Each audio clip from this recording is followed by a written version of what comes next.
شايفين الكادر ده؟ تمام؟ انت هنا جوه منطقه ال 18. لو في المغمض هتقول ان اللاعب ريال مدريد ده هو اللاعب رقم 9 لان قدامه المدافعين وجوه منطقه ال 18.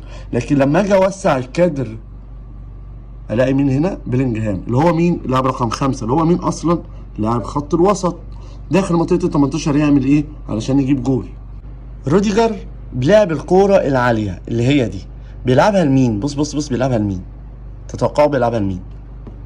للمهاجم رقم 9 اللي هو مين؟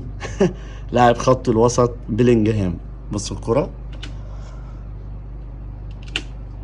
ده مهاجم يعني لما كان موجود كريم بنزيما مش كان المفروض يبقى هنا موجود؟ لا، بيلينجهام. ليه؟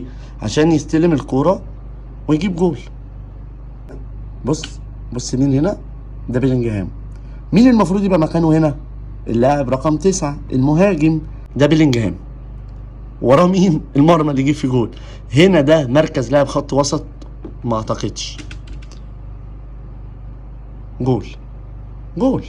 ليه اشتري مهاجم؟ انا ليه اشتري مهاجم؟ فعلا والله. ببساطه بيلينجهام لعيب خط وسط بدرجه مهاجم، مش وسط زي ما انتم عارفين ان هو رقم واحد عنده استخلاص الكرات او بناء الهجمات، لكن هو عنده رقم واحد انه يخش البوكس ويجيب جول.